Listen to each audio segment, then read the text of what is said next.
Bueno, ¿qué tal? Yo soy Analia Bertolotto, ya nos hemos presentado en nuestro primer encuentro. Ahora vamos a continuar. Esta segunda clase sería una segunda parte a su vez, porque este video que vamos a ver ahora y que vamos a desarrollar con un PowerPoint, es la segunda parte de este espacio que propusimos llamar el para qué en relación a la estrategia y la conducción política. Y en este caso vamos a analizar un poco qué es, porque ya se mencionó el término, qué es la representación. Por supuesto, la representación es un término que obviamente se conjuga muy particularmente con la esfera de lo político, desde ya con la representación también sindical y gremial. Nos vamos a preguntar sobre este término de representación, hacer algunas cuestiones que algunos autores ya clásicamente definieron y otros, digamos, cuestionaron con algunas líneas, algunas preguntas, y nos vamos a centrar un poco en qué consiste y cuál es la problemática de ese término en relación a la sociabilidad actual, ¿sí? Hacia el final vamos a ver, digamos, qué pasa con ese lazo social en relación a los nuevos tiempos, digamos, a los tiempos posmodernos, dicen algunos, digamos, pero seguramente en relación a estos cambios que venimos transitando socialmente, algunos sitúan muy claramente a partir de los años 70. Así que veamos desde el principio, desde algo muy simple, hacia algo que va a complicarse un poco más a medida que vayamos desarrollando, y bueno, y retomaremos, por supuesto, en las siguientes. Eh,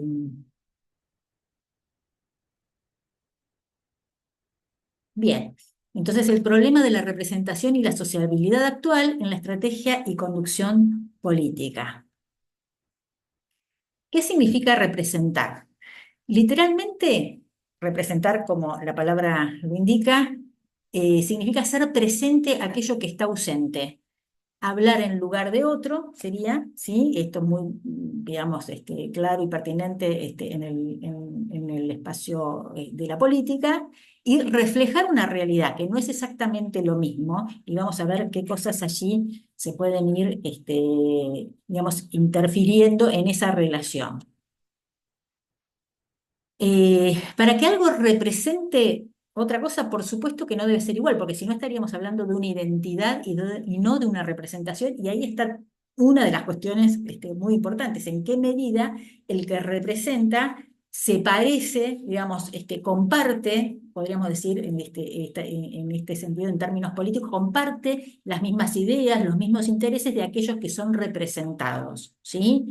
Entonces, ahí en este ejemplo, con respecto a algo muy simple, como es la imagen de un árbol, por un lado hecho con algunos trazos, ahí claramente decimos esos trazos representan un árbol, ¿sí? Porque no es, o se parece muy poco a lo que es en realidad el árbol, que es lo que vemos en la otra imagen, y que ahí claramente no decimos esto representa un árbol, sino que decimos esto es un árbol, y ahí cambia la cuestión.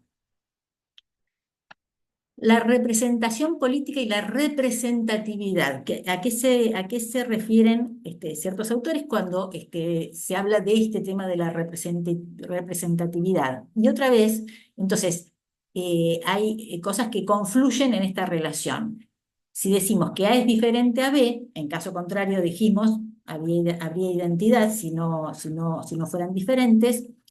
Que A hace presente a B, quiere decir que puede sustituirlo en el cumplimiento de algunas funciones que B realiza o puede realizar. Entonces, a la virtud que hay en común entre A y B, por la cual una puede hacer presente a la otra, a esa relación común se le llama representatividad.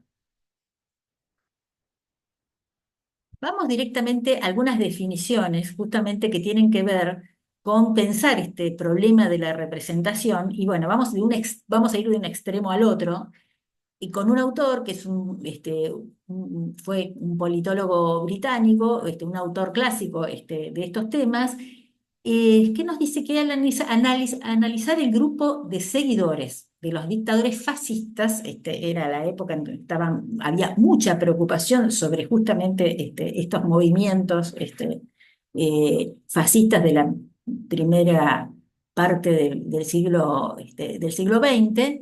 En relación con la noción de representación se afirma el hecho fundamental es que este seguimiento representa o refleja la voluntad del líder y no que el líder representa o refleja la voluntad de los seguidores. ¿Sí? En este caso, esta representación, entonces dice, afirma este autor, se invierte. Si hay representación, es representación a la inversa, procediendo hacia abajo desde el líder. El partido representa al líder, el pueblo, en tanto que toma su orientación del partido, representa y refleja la orientación del líder. ¿Sí? Acá sería un caso donde se piensa entonces la representación solo en un solo sentido, digamos, y precisamente desde el líder hacia el pueblo en este caso. Barker plantea entonces que la representación como dominada por una clara alternativa, o bien el líder representa la voluntad de sus seguidores, que no sería el caso, sería el caso contrario, o bien esos seguidores representan la voluntad del líder, y hoy estamos en el terreno del fascismo, por supuesto. Nosotros, justamente para contraponer ideas, vamos a tomar a un autor como Ernesto Laclau, eh, que, bueno, estas son, vamos a tomar varias de las cuestiones que él va a ir señalando, sobre todo en un libro que es un referente, digamos, del tema, de estos temas políticos, digamos que es la razón populista. Este autor justamente precisamente rescató ese término de populismo, digamos, le quitó esas connotaciones negativas y empezó a proponerlo como algo que podía pensarse y podía pensarse de una manera diferente, digamos, como una manera de gobernar que no necesariamente, digamos, tenía estas connotaciones negativas en cuanto al fascismo o incluso al nazismo, ¿sí? Lo rescató y para pensar, digamos, e incluso lo trajo al terreno de la oposición opuesta, digamos, ¿no?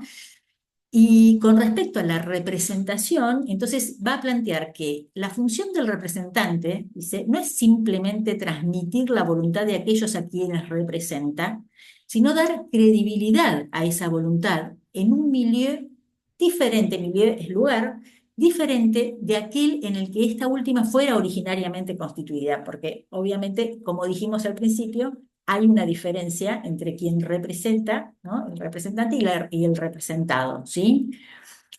Esa voluntad es siempre la voluntad de un grupo sectorial y el representante debe demostrar que es compatible con el interés de la comunidad como un todo, ¿sí? Debe demostrarlo. Ahora vamos a ver también algunas cuestiones que junto a la representación hacen a esta relación, como es la responsabilidad del representante cuando ejerce su función de representación. Lo que describe Berker, entonces, va a cuestionar, no corresponde a dos tipos diferentes de régimen, él no lo piensa así, sino que simplemente señala las dos dimensiones inherentes a cualquier proceso de representación. Él dice que tanto el representante va en el sentido de representar, y ese representante también genera en la representación digamos, ciertos efectos. O sea que el hecho de representar no es el representante no es un agente pasivo de la representación.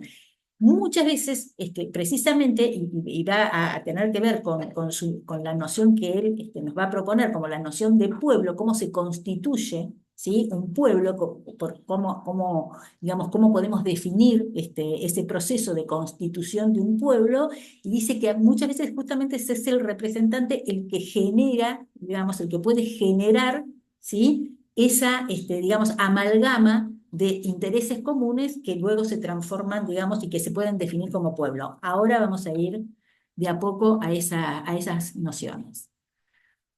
Entonces, lo que nos plantea es, si toda la discusión gira en torno a la cuestión del respeto o la ignorancia de la voluntad popular, se deja sin considerar cómo se constituye esa voluntad popular y si la representación es la premisa misma de esa constitución. Fíjense el planteo diferente.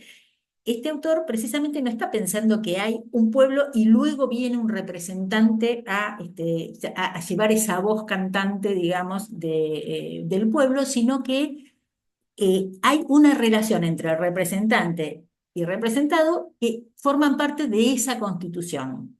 Vamos a ver si lo comprendemos bien. Esto muestra, según el autor, que la principal dificultad con las teorías clásicas de la representación política es que la mayoría de ellas concibió la voluntad del pueblo como algo constituido antes de la representación, ¿sí? Y no como algo que constituye esa voluntad mediante el proceso mismo de representación. Creo que ahora sí queda claro, digamos, cuál es su idea diferente a la planteada anteriormente. Como les decía, el término de responsabilidad también, digamos, juega un papel, digamos, en esta relación de la representación, porque siempre nos estamos preguntando, digamos, qué responsabilidad tienen, bueno, y sobre todo en estos tiempos, digamos, qué responsabilidades tienen quienes nos representan, pensemos en el Parlamento, y estas discusiones últimas, estas tensiones últimas, con el gobierno, digamos, y con el poder ejecutivo, el poder legislativo, digamos, quienes nos representan, digamos, qué obligaciones tienen frente a los representados, ¿no? Entonces, vemos acá que, digamos, desde las teorías, digamos, desde los pensamientos más clásicos, la responsabilidad, digamos, es pensada como la obligación, ¿sí?, del representante de llevar a cabo unas actuaciones políticas en la línea de la característica o opinión común, sometiéndose para ello al control periódico de los representados. Bueno, ese control se piensa en teoría política de distintas maneras, digamos, y hay controversias, digamos, en relación a estos temas.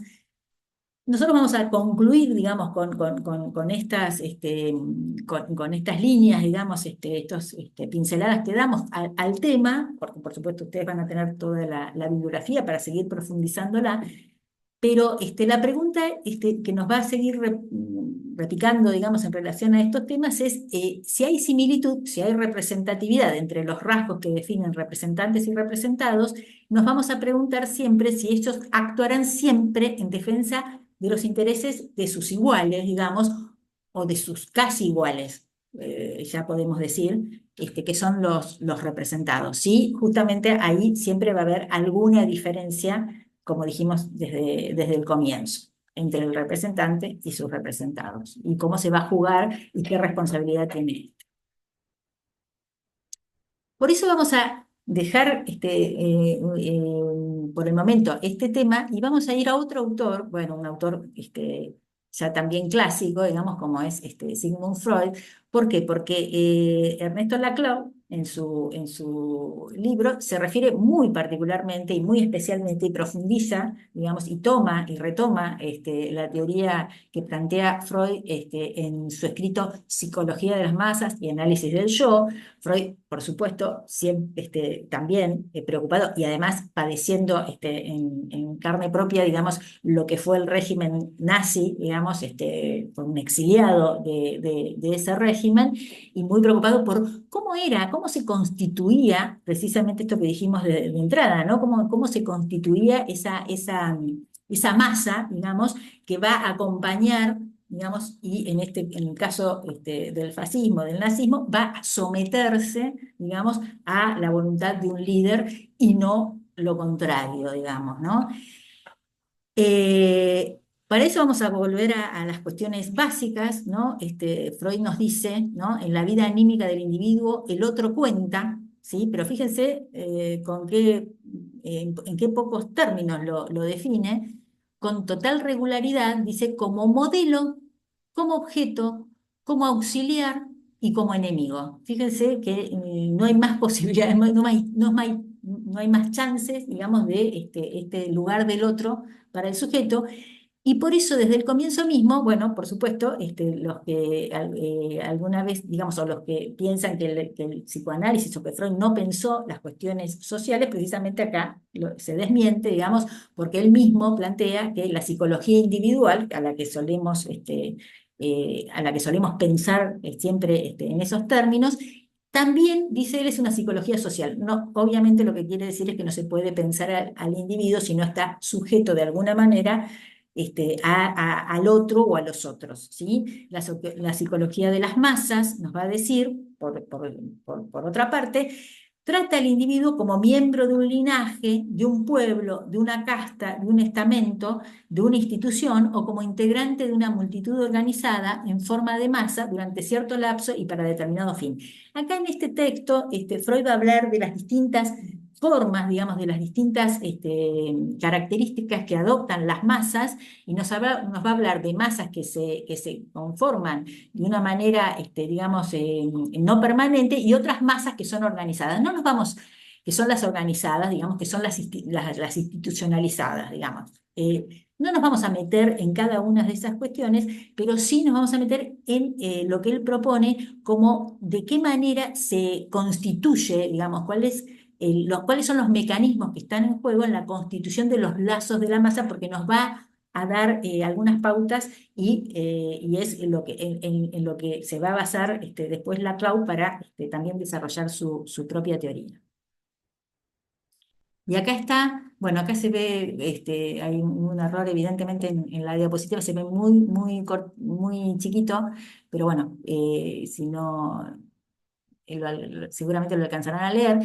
Este es un esquema que habla de la fórmula de la constitución, por supuesto, libidinosa o libidinal de una masa, porque para Freud todo lazo es un lazo libidinal, comportamiento humano tiene que ver con la energía, digamos que, y la energía es energía sexual, sexualidad entendida en términos amplios, como lo plantea, no nos vamos a explayar mucho más, pero, digamos, tengamos en cuenta que, digamos, la dimensión afectiva, la dimensión de placer o displacer están en juego en todos los lazos sociales, ¿sí? No, justamente es lo que él no deja de considerar. Y una masa, dice, es una multitud de individuos, esa es la fórmula, lamentablemente quedó ahí lo vamos a corregir cuando lo pasemos digamos, como material, cuando ustedes lo puedan bajar en el dispositivo. Una masa es una multitud de individuos que han puesto un objeto, uno y el mismo, en el lugar del ideal del yo, y a consecuencia del cual se han identificado entre sí en su yo. Esta condición, dice él, admite una representación gráfica y esta representación es la que aparece en su texto. Acá lo que es importante es esto, ¿no? Ay, perdón que creo que hice lío lo moví, lo quise mover. Bien. Eh, que esta cualidad común sobre la cual se basa la identificación entre los yoes descansa, yo no alcanzo a leer tampoco, pero en la naturaleza del lazo con el líder, digamos. Lo importante acá es esto que retoma, ¿por qué lo retoma la Clau? Justamente por lo que dijimos antes, digamos. Acá, digamos, es la relación con el líder, con el objeto, que es un objeto exterior, digamos, a los yoes, digamos, a los individuos que componen esa masa, eh, que constituye, que por esta relación, por este lazo, se constituye esa identificación entre los yoes, ¿sí? Ahí está claro, digamos, entonces, esto que queríamos señalar anteriormente, que es que depende de que existe un líder, que una masa se constituya. Esto es lo más importante que queríamos destacar desde este autor, y ahora vamos a retomar, ¿sí? A la Clau, que justamente tomando ese texto, lo traduce, digamos, lo toma a Freud para traducirlo en una caracterización, entonces, en este caso, positiva, ¿sí? Y no desestimada por el lenguaje de la desintegración social, porque justamente lo que sucedía, digamos, en estas épocas había una cierta denostación, digamos, de lo que era la actuación, digamos, de las masas, digamos, un cierto rechazo a la idea de el pueblo reunido, digamos, con un líder, justamente, por lo que era la experiencia fascista, digamos, pero él le quita entonces esa connotación y resalta que todo lo que plantea Freud, todo lo que va describiendo, es realmente, son rasgos que constituyen, obviamente, este comportamiento colectivo, que no está errado y toda esa descripción que él hace, cuando habla de las palabras y las imágenes, digamos, bueno, insisto, no me voy a extender, ustedes pueden acudir al texto de Freud y los capítulos donde se describe cada una de estas características, el predominio de lo emotivo, ya lo dijimos, por sobre lo racional, ¿sí? La sensación de omnipotencia que implica una masa, para bien o para mal, digamos, porque Freud decía así como la masa es capaz de hacer las peores de las conductas, digamos, tener las peores de las conductas que un individuo aislado no se animaría a hacer, digamos, también, por lo contrario, la masa va más allá o puede ir más allá en acciones heroicas, digamos, que justamente los individuos aislados tampoco podrían realizar. Estamos hablando de los movimientos, digamos, y los acontecimientos sociales que son puntuales en la historia, ¿sí? No, precisamente estamos hablando de las masas y las multitudes, digamos, que se generan, digamos, en con determinados acontecimientos y no justamente de una organización ya institucionalizada, ¿no? Eh, la sugestibilidad, por supuesto, y la identificación con los líderes, ¿sí? Entonces, digamos, son rasgos que evidentemente están en juego cuando hablamos del pueblo, de la masa, ¿sí? Y su constitución. Entonces, basándose justamente en esta conceptualización freudiana, este autor, Ernesto Laclau, afirma que la unificación de una pluralidad de demandas en una cadena equivalencial, ahora vamos a ver cada uno de estos términos, en una cadena equivalencial, la constitución de una frontera interna que divide la sociedad en dos campos y la consolidación de la cadena equivalencial mediante la construcción de una identidad popular, ¿sí? Una identificación entonces entre los yoes, podemos decir así, que hacen a esta identidad popular, que es cualitativamente algo más que la simple suma de lazos equivalenciales, constituye un buen punto de partida para aproximarnos a lo que él llama el populismo, precisamente, ¿sí? Que es esta concatenación, digamos, de demandas, ¿sí? Una pluralidad de demandas en una cadena equivalencial. ¿Qué quiere decir? Que esas demandas, digamos, se van a ir juntando, ¿sí? Si pensamos en nuestra sociedad, en la actualidad, digamos, vamos viendo, digamos, cómo los distintos grupos, digamos, por un lado, los distintos individuos entre sí que se juntan en relación a un interés en común, ¿sí? Pueden armar sus propias demandas a partir de ir nombrándolas, por supuesto, en relación a sus reclamos y juntándose con otras demandas, ¿sí?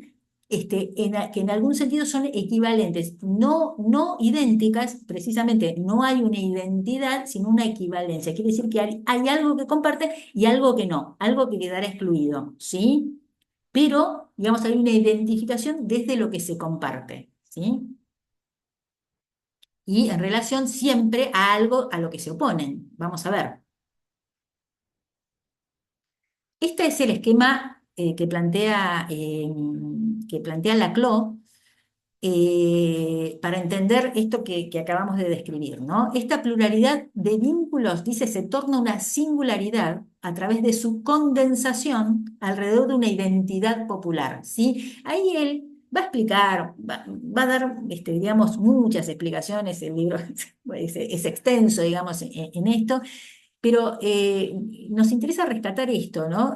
Porque, bueno, lo vamos a ir confrontando, digamos, y viendo si esto nos sirve para pensar, digamos, justamente nuestras propias experiencias, ¿no? En comunidad, digamos, si ustedes pertenecen a un partido político, a un sindicato, a una organización cualquiera que fuera, digamos, cómo se juntan, digamos, los intereses, las demandas, los reclamos, los pedidos, digamos, por un lado y se identifican, digamos, aparece una de ellas que las va a identificar a todas, ¿sí? Por eso la D1 que está ahí, digamos, dominando todas las demás, eh, eh, aparece como la representativa, digamos, de todas las demás. Cada una de estas demandas en su particularidad es diferente de todas las otras. Esta particularidad se muestra en el diagrama con el semicírculo inferior en la representación de cada una de ellas, ¿sí? Sin embargo, todas ellas son equivalentes entre sí en su oposición común. Esto es lo que representa el semicírculo superior. Son equivalentes en su oposición. Esto es importante, ¿no? Esto conduce a que una de las demandas intervenga y se convierta en el significante de toda la cadena, un significante tendencialmente vacío. Bueno, no nos vamos a meter demasiado, este es un término que él retoma no tanto, no ya de Freud, sino de Lacan, bueno, obviamente, digamos, agrega una lectura estructuralista desde la lingüística al psicoanálisis y ese significante es simplemente una palabra que puede contener muchos significados. Lo vamos a entender así, ¿sí? Un significante, el significante vacío es algo, digamos, una consigna que puede comprender en su seno, digamos, un montón de significaciones que quizás no son exactamente iguales entre sí, ¿sí? Por eso representa todas, ¿sí? Todo el modelo depende de la presencia de una frontera dicotómica. Sin ella, la relación equivalencial se derrumbaría, ¿sí? Porque esta frontera, digamos, esto que se opone a lo que está afuera, digamos, se hace una demanda, un pedido, una protesta, un reclamo frente a otro que se opone, por supuesto, depende de la presencia de una frontera dicotómica. Sin ella, la relación equivalencial se derrumbaría y la identidad de cada demanda se extinguiría en su particularidad diferencial. O sea, no habría posibilidad de una comunidad en este sentido, de la constitución de un pueblo en términos de la CLAU. ¿Sí? Entonces, ¿quién es? Esta es una de las preguntas que nosotros vamos a hacer más adelante, así que lo vamos a retomar seguramente, pero en este punto se plantea ¿quiénes se constituirán como pueblo? Entonces dice algo que a mí me llamó la atención, y lo compartimos. Dice, como demuestra la experiencia histórica, es imposible determinar a priori quiénes van a ser los actores hegemónicos en esta lucha. No resulta en absoluto evidente que vayan a ser los trabajadores. Esto me llamó la atención, ¿sí? No resulta evidente, ¿sí? Y esto lo subrayo porque esto nos va a dar pie para seguir con el siguiente desarrollo, que va a tener que ver con esta sociabilidad actual, digamos, y qué pasa también hoy con lo que es el trabajo, lo que significa el trabajo y cuál es la diferencia con lo que estábamos acostumbrados, digamos, pensándolo desde la modernidad, ¿sí? La centralidad del trabajo y hoy, digamos, las distintas maneras en que los sujetos se las arreglan, digamos, para para encontrar su sustento y que no siempre son, por supuesto, no entran en la formalidad, etcétera, etcétera, ¿no? Seguramente van a ser los que están afuera, fíjense, ¿no? Lo que dice, seguramente van a ser los que están afuera del sistema, los marginales, los que hemos denominado lo heterogéneo, que son decisivos en esta en este establecimiento de una frontera antagónica. ¿Sí? Entonces, él va a poner también énfasis en estos que justamente no estarían dentro de lo esperable, digamos, en un sentido, digamos, en un sentido antiguo, digamos, de modernidad, digamos, como la revolución de los proletarios o de los trabajadores, o, bueno, está en cuestión, digamos, y es un ayornamiento en todo caso de estas lecturas, digamos, con respecto a quiénes son los sujetos con los que vamos a, a pensar, digamos, las posibilidades de transformación, de conducción y todo lo que nos estamos proponiendo. La categoría entonces de pueblo, porque él sostiene esta categoría, vamos a ver que otros autores justamente se contraponen, digamos, justamente por pensar que ya no se podría estar denominando pueblo a esta nueva manera de sociabilización, porque digamos, ese pueblo requiere de un territorio, requiere de la idea de, de un espacio determinado, digamos, y sin embargo hoy las relaciones ya, digamos, sabemos que están dominadas por la virtualidad y no ya tanto por el espacio, o por los encuentros realmente concretos y presenciales, como nosotros, por ejemplo, que nos estamos encontrando de esta manera. Así que hay problemas, digamos, en ese sentido para seguir sosteniendo, pero él sostiene, claro, lo sostiene en un sentido particular, ¿no? El retorno, dice, del pueblo como una categoría política puede considerarse como una contribución a ampliar los horizontes, ya que ayuda a presentar otras categorías, como la de clase social, que también están cuestionadas, por supuesto, en sus definiciones más clásicas, porque él le dice, mire, digamos, él lo resuelve porque él dice que estas agrupaciones en todo caso serían formas particulares y contingentes de articular las demandas. Eso es todo, digamos. Define de esta manera, o sea, son un conjunto y una forma particular y contingente, o sea que no necesariamente, digamos, van a ser las mismas demandas siempre, por supuesto, siempre habrá posibilidad de que aparezcan nuevas demandas, que se desestimen las anteriores, de articular demandas, es una articulación de demandas, ¿sí? Y no un núcleo primordial a partir del cual podría explicarse digamos, todo lo demás, ¿no? Entonces, no parte de algo ya establecido, sino de algo que siempre está en constitución, que se está constituyendo, ¿sí? Que está en acción. Eso es lo que tenemos que subrayar. Entonces pasamos ahora a este punto, digamos, que anunciaba desde el principio, y me gustaba empezar así, porque precisamente frente a un cambio muy rotundo, muy contundente, un giro, digamos, que cambia digamos, diametralmente, digamos, algunas cuestiones que nosotros veníamos acostumbrados o veníamos pensando, digamos, con ciertas categorías que ya no nos sirven para entender, a la sociabilidad contemporánea, o sea, la forma de lazo social, de vinculación que hoy tenemos, y por eso, digamos, ciertas categorías, si ya no nos sirven, podemos decir esta, ¿no? Esta frase que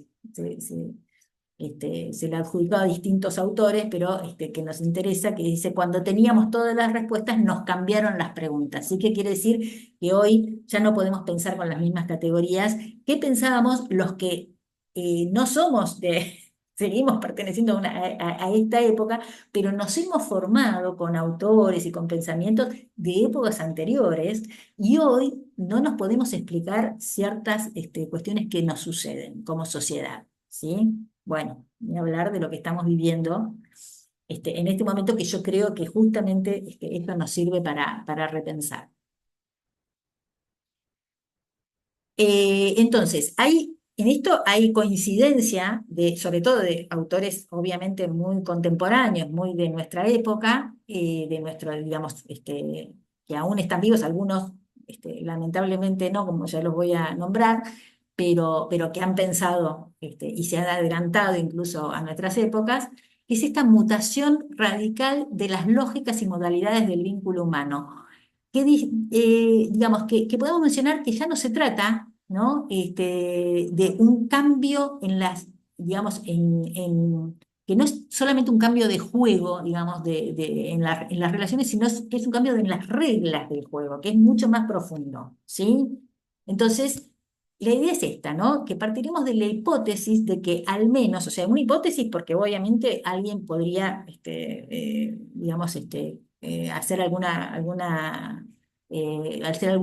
tener alguna oposición a esta idea, desde fines de la década de los 70 se han producido una mutación radical de las lógicas y modalidades del vínculo humano que no ha hecho más que acelerarse vertiginosamente en este último tiempo, obviamente. Podríamos decir que entonces que ese cambio es más que un cambio de juego, es un cambio de las reglas de juego y el pensamiento, en este caso nuestro pensamiento, y por eso nos tenemos que esforzar, y yo creo que por eso es pertinente que estemos acá pensando estas cuestiones, el pensamiento adquiere una función estratégica, otra vez aparece acá, ¿no? Y lo remarcamos, que no podemos dejar de pensar estratégicamente, lo vamos a hacer mucho hincapié en este término, obviamente es parte del título de nuestro curso, porque nos tiene que ayudar a orientarnos en entornos ahora, que vamos a empezar a describir, profundamente inestables. Creo que ya Martín ha hablado de la incertidumbre actual, ¿sí? Que nos rodea. Entonces, bueno, retomando estos términos de estrategia y táctica, fíjense cómo la Clau también lo menciona este término, y nos dice esto, ¿no? Con un futuro percibido como abierto, o sea, como incierto, ¿sí? En gran medida a variaciones contingentes y con el creciente reconocimiento de la heterogeneidad inherente a los actores sociales, fíjense que ya hablamos bastante de estas diferencias, digamos, de esto que está faltando, digamos, en las relaciones, que es algo que nos identifique con el otro, ¿no? Entonces, en el reciente reconocimiento de las heterogeneidades inherentes a los actores sociales, la relación entre estrategia y táctica se ha invertido, dice la Clau. Las estrategias son necesariamente más de corto plazo. Ahora, acá hay una controversia, es muy interesante su controversia con Toni Negri, otro autor con el que él dialoga y que por supuesto comparte en su mayoría sus lecturas, obviamente desde el terreno del marxismo, pero se opone en este punto. Negri justamente es uno de los autores que va a desestimar, digamos, que va a preferir hablar de multitudes y no ya de pueblo, ¿sí? Para pensar la sociedad. Bueno, es otro autor que ustedes pueden buscar, indagar. Dice, las estrategias son necesariamente más de corto plazo, pero no desaparecen, porque Negri precisamente al extremar su pensamiento con respecto a las multitudes y decir que ya no se puede hablar, digamos, de pueblo ni posibilidad de representación, porque son singularidades, digamos, porque son un conjunto de singularidades, sujetos se han convertido en un conjunto de singularidades difícil, digamos, de enlazarse unos con otros, digamos. Entonces él dice que directamente desaparecen las estrategias. Sin embargo, él entonces la conserva, dice, son necesariamente más de corto plazo, y la autonomía de las intervenciones tácticas se incrementa. O sea que hoy, digamos, eh, a diferencia de Negri, la Clau plantea que las estrategias se mantienen, aunque las tácticas, la función táctica, o sea, los conjuntos, otros autores van a hablar de ensamblajes, digamos, o de conexiones, o de rejuntes. Hay autores más cercanos, contemporáneos, argentinos, que hablan en términos de cómo se hablan en los barrios, ¿no? La gente se rejunta, digamos, y son tácticas que son absolutamente, digamos, momentáneas, efímeras, que hay conexión y desconexión. Así como, bueno, aparecen estas vinculaciones en las redes, digamos, como fueron apareciendo y como fueron marcando incluso las relaciones, no solamente las relaciones virtuales. Me estoy adelantando, pero vamos siguiendo lo que, con lo que queremos concluir.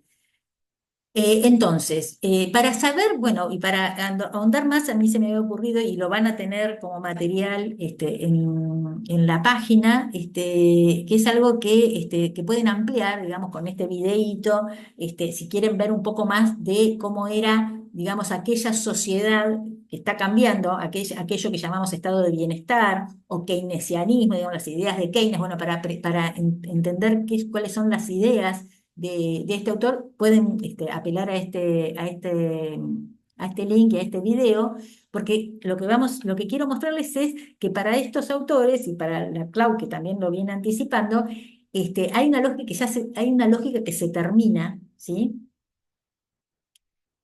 Y esa lógica que se termina era otra, por supuesto, otra en la que justamente en relación a lo que podríamos llamar si algunos autores llaman como el fin de la modernidad, digamos, hacia que podríamos ubicar en un continuum de tiempo entre en el siglo pasado, digamos, entre los años 40 y 70, digamos, ese periodo, digamos, más bien entre la primera y la segunda, o más bien, perdón, a posteriori de la Segunda Guerra, ¿sí? A posteriori de la Segunda Guerra, lo que fue el estado de bienestar, ¿sí? Pero ese estado de bienestar con un límite en los años 70, bueno, por supuesto, con distintos acontecimientos que se marcan en los distintos momentos del país. En nuestro país, bueno, con la lamentable dictadura militar genocida, digamos, de nuestro tiempo. Vamos a ver que a partir de allí se produce una ruptura, digamos, y todos los autores lo mencionan, digamos, eso como acontecimiento en nuestro país, donde cambia, digamos, estas ideas y estas formas de relación, y bueno, que se manifiestan en las formas de relación, pero digamos, en cuanto a lo que se llamaron aquellos años, que se podían denominar en conjunto, por supuesto, con todos los matices y todos los bemoles que podemos señalar, digamos, pero como los años de lo que fue el capitalismo productivo, digamos, versus a lo que va a ser luego el capitalismo financiero, ¿sí? Simplemente para hacer algunas menciones así muy generales, y comparar, digamos, esas dos situaciones. En aquellos años del bienestar, del estado de bienestar, lo que podríamos decir en términos generales, muy generales, es que crecían los niveles de igualdad y de distribución de la riqueza, o sea, digamos, la plena industrialización, digamos, y el desarrollo en ese sentido, que crecieron los salarios, bajaba la pobreza, la indigencia, ¿sí? Por supuesto, en nuestro país fue en la época del pleno empleo, justamente lo ubicamos con el primer peronismo este, fundamentalmente, ¿no? Fue positivo, digamos, para las sociedades digamos, con su modalidad, digamos, capitalista, pero también, digamos, para los socialistas también, digamos, para las otras estrategias de gobierno, por supuesto que también en términos generales, digamos, se puede decir o pueden decir los autores que,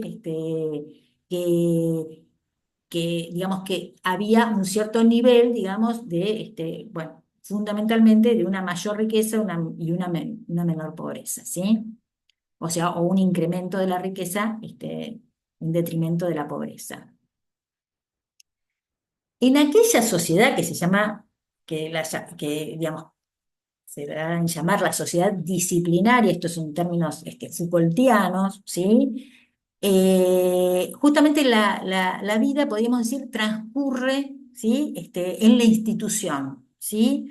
Digamos, a partir, por supuesto, ahí me voy un poco más atrás, a partir de la generación o de la constitución o de los estados modernos, digamos, lo que se arma es una vida, digamos, que tiene que ver con la institucionalización, digamos, toda nuestra vida pasaba, digamos, fundamentalmente por esa institución que es la familia, que es la escuela, que es la fábrica, ¿sí? Es más, en la sociedad disciplinaria, si la salud, digamos, impedía cumplir con las obligaciones, digamos, con las reglas sociales de ir a la escuela o de trabajar, por supuesto, la que responde es otra institución, que es la institución hospitalaria. Si la norma se transgrede, lo que responde es digamos, la institución que es la cárcel es el destino. Si no hay familia, el orfanato, otra institución, el reformatorio, en el caso de delitos este, digamos, en esa población. Si no hay cordura, el manicomio, ¿sí? La institucionalización de la vida, digamos. La vida entera se sistematiza e institucionaliza, al contrario de la antigüedad, precisamente porque justamente estamos hablando grandes rasgos, digamos, de la modernidad, que podemos ubicar a partir, por supuesto, de la Revolución Francesa hasta, decíamos, eh, el siglo XX, los años 70, que ponemos ahí el corte. ¿sí? Al contrario de la antigüedad, bueno, ni hablar en las etapas premodernas, digamos,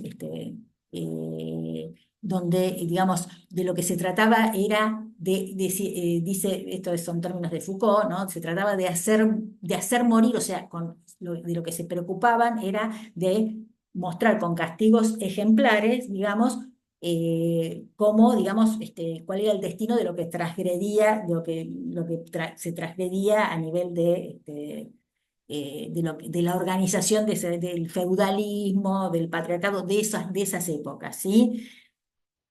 Al contrario de eso, en la modernidad se trata de hacer vivir, de reglamentar la vida, de saber qué se hace, qué se debe hacer, ¿sí? Y en todo caso, digamos, lo que no, digamos, no entraba en el reglamento, bueno, no se deja morir, como dice, o sea, tomando algo que se contrapone, digamos, como una idea contrapuesta, ¿no?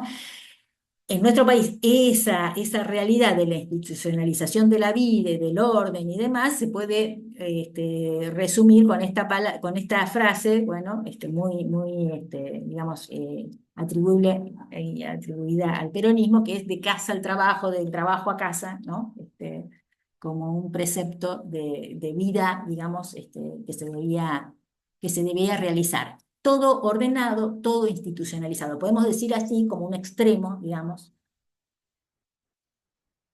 Bueno, aquella modernidad que para muchos autores justamente, ¿no? Y después de los años 60, 70, justamente empiezan esos movimientos de rebeldía, de rebelión, justamente frente a este orden opresivo, digamos, que era, digamos, la presencia de esta institucionalidad, por supuesto del Estado, digamos, como central en la imposición de reglas y de valores. Todo aquello que estaba ordenado, digamos, bueno, a partir de estos años, hablamos de un desorden que estos autores empiezan a hablar de la modernidad líquida, o sea, ya no, digamos, mantienen el término de modernidad, no muchos rechazan hablar de posmodernidad, pero estaríamos en ese punto, digamos, pensémoslo como algo que viene después, precisamente de aquella modernidad, de esa sociedad disciplinaria o disciplinada, aquella sociedad sólida del control y de la disciplina previa entonces a los 60 y los 70, le sucede la fluidez, ¿sí? Este término es muy importante y aparece, digamos, fundamentalmente de un autor emblemático en este punto, que es Zygmunt Bauman, ¿sí? Que habló de la modernidad líquida, ¿no? Y ya me gustaba ese dibujito ahí donde todo se empieza a mover, se empieza a mover el piso, lo que era sólido se empieza a resquebrajar, ¿sí? Y si quieren hasta lo gaseoso, ¿no? Leucovitch, Ignacio Leucovitch, un autor, eh, bueno, ya fallecido, pero contemporáneo, digamos, que escribió muchísimo sobre lo que fue digamos, los acontecimientos del 2001, digamos, digamos, lo que él llamó el desfondamiento, digamos, lo que mostró de desfondamiento de ese Estado, de aquel Estado que era digamos, el que daba sentido, ¿sí? A la meta institución, digamos, que daba sentido a todas las otras, la otra organización, a toda la organización y a todas las otras instituciones, digamos, se desfonda, ¿sí? Digamos, y estalla, digamos, ¿no? Los estallidos clásicos que vivimos, digamos, en esa etapa. Eh, y en esta nueva modalidad, a partir, digamos, y estos son acontecimientos, pero a partir, digamos, de estos acontecimientos se puede marcar esta nueva modalidad donde nada, decimos, permanece mucho tiempo en el mismo lugar, donde toma primacía la inestabilidad y la incertidumbre. Bueno, volvemos a esta cuestión, a que nada, digamos, se mantiene firmemente donde estaba, nada se conserva en su lugar. ¿Cómo se traduce esta incertidumbre en el mundo de las relaciones comunitarias y afectivas. Bueno, porque todo esto que sucede, digamos, y esto es lo que nos muestran estos politólogos, sociólogos, digamos, en relación a a esta nueva sociabilidad, es que todo, digamos, influye en en todas las conexiones, digamos, tanto a nivel de la sociedad, del Estado y de la vida cotidiana, ¿no? Las conexiones hoy, digamos, lo que era el orden, digamos, disciplinario, la familia, digamos, el matrimonio, que por supuesto era, digamos, digamos, se centraba en el matrimonio como un matrimonio que era estable para toda la vida, que era, digamos, una excepción, digamos, el que esto no fuera de esta manera, digamos, por eso, digamos, las grandes revelaciones, rebeldías de los años posteriores. Bueno, obviamente hoy todo eso, y no estamos hablando acá, no estamos, digamos, valorando en términos positivos ni negativos, no, bueno, lo podríamos hacer, pero digamos, no se trata de eso para estos autores, sino simplemente de determinar cuáles son las diferencias, ¿sí? Por supuesto, para algunos serán positivas, para otros no, ¿sí? Estas conexiones de pareja que antes eran estables, hoy tienen tantas chances de permanecer como no. Digamos, es frecuente que hoy, digamos, bueno, las parejas están juntas por el momento, digamos, de momento, ¿sí? A esto Bauman lo denominó amor líquido, digamos, justamente a diferencia de esto sólido, ¿no? La famosa frase de Marx, que por supuesto se refería a la modernidad en relación a la antigüedad, pero que podemos retomar y darle otro sentido, digamos, ¿no? De que todo lo sólido se desvanece en el aire, digamos, en la modernidad se instituyó otro sólido, digamos, ¿no?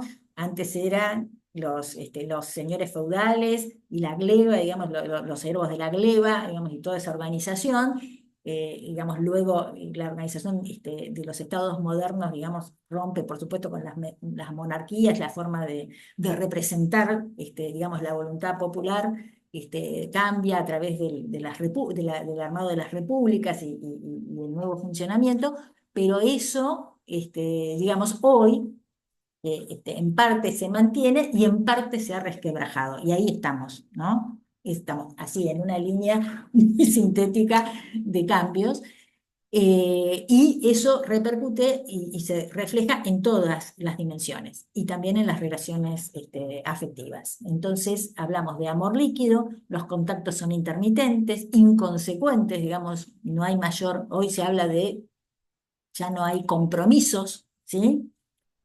Así como no hay trabajo para toda la vida, no hay pareja para toda la vida, ¿sí? Y es lo más habitual en esta época. Ahora, volviendo, ¿no? A esta cuestión, porque ya estamos terminando, digamos, volviendo a la cuestión de la representación, justamente, ¿no? Si estamos hablando de que acá digamos, hay un proceso que podemos, mira, llamamos junto con estos autores una desciudadanización, ¿sí? Eh, bueno, una desciudadanización, porque hoy el protagonista de la sociedad no podemos decir que son los ciudadanos. Los ciudadanos eran los protagonistas de las sociedades disciplinadas, digamos, o disciplinarias.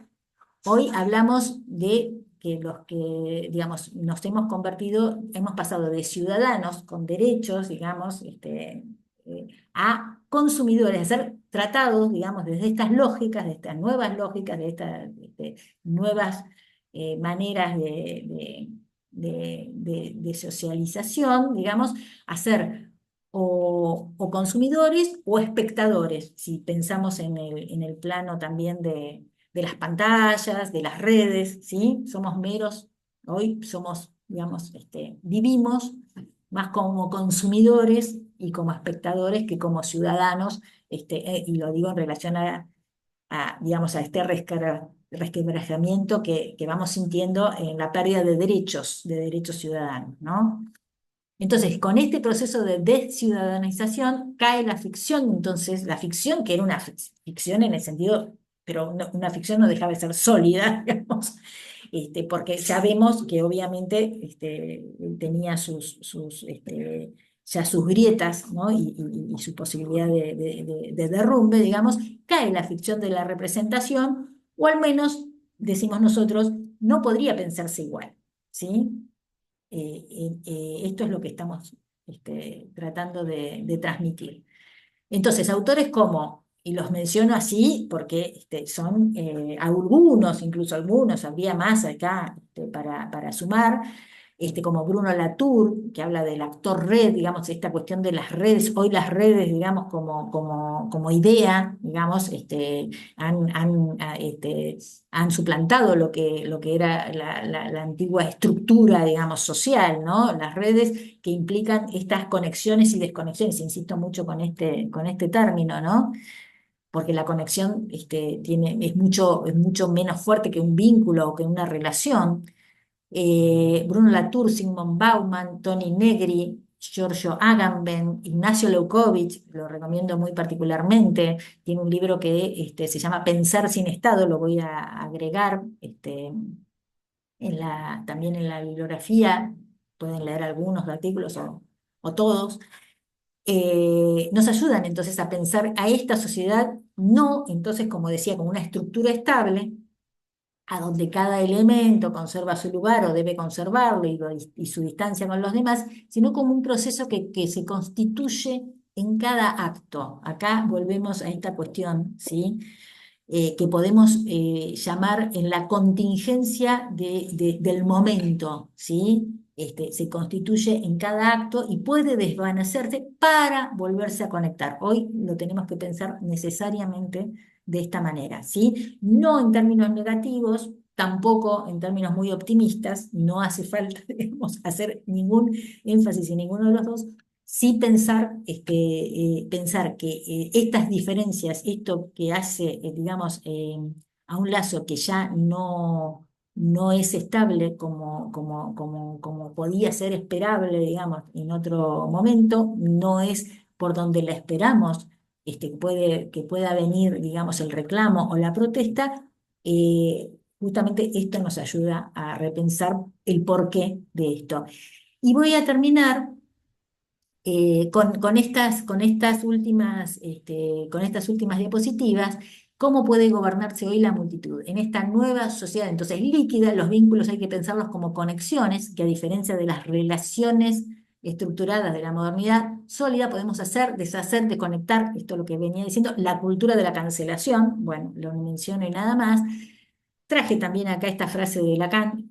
Lacan afirmaba: no hay relación sexual. Esto tiene que ver, digamos, es algo muy interno de la teoría psicoanalítica, pero podemos traerlo también como idea de que se ha roto algo de la relación, porque bueno, él lo planteaba, por supuesto que no hay una complementariedad. Lo decía o sea, en términos muy llamativos, digamos, y muy, digamos, que impactan, pero lo que quiere decir es, no hay posibilidad de armonía, ¿sí? Entonces, bueno, traerlo a todo lazo social, ¿sí?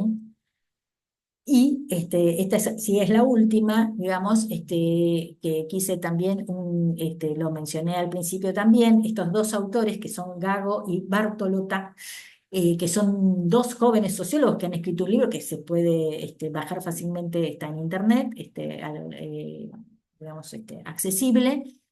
Y ellos traen esta cuestión que también hoy nos preguntamos y es muy vigente, que tiene que ver con todo el deterioro, digamos, en cierto sentido, o esta desintegración de lazos, y ellos plantean que justamente el impacto del proceso económico sobre el lazo social hoy no produce un estallido como muchos hubiéramos esperado, quizá acostumbrados digamos, apegados más a acontecimientos de otras épocas, sino lo que ellos llaman la implosión. La implosión es lo contrario, precisamente, ¿no?, de la explosión, ¿no?, o del estallido. La implosión, a diferencia del estallido, es un arrasamiento hacia adentro. Y hablamos mucho, ¿no?, de esto que se rompe en las sociedades. Se rompe la sociedad, decimos, se rompen las familias, los barrios, la gente. La gente se rompe internamente. ¿sí? La violencia se tramita barrio adentro, la violencia de género, la violencia hacia las infancias. O sea, lo implotado no quiere decir que no sea violento, precisamente, pero es otro tipo de violencia que no se expande, sino que, digamos, se genera hacia el interior, ¿sí? Entonces decimos hacia el interior de las familias, de las infancias, hacia la subjetividad con consumos problemáticos, con intentos de suicidio que se verifican, digamos, en su incremento. Bueno, todo esto como, digamos, corolario de lo que podemos decir una crisis a nivel también subjetivo, ¿sí? Bueno, voy a dejar por acá, simplemente les anuncio esto, bueno, que van a tener una bibliografía que se sumará a las que ya se han cargado. Y como ejercicio en relación a estos temas, lo vamos a tratar también de otra manera, pero la idea mía era que todo esto les pudiera servir, digamos, esta hipótesis del fin de la modernidad por un lado y estas herramientas conceptuales que desarrollamos pudieran servirles para pensar esas experiencias colectivas, singulares que ustedes propongan analizar. Entonces, que sumemos, digamos, a nuestras herramientas estas conceptualizaciones. Así que bueno, agradezco si llegaron hasta el final la atención y nos volvemos a ver.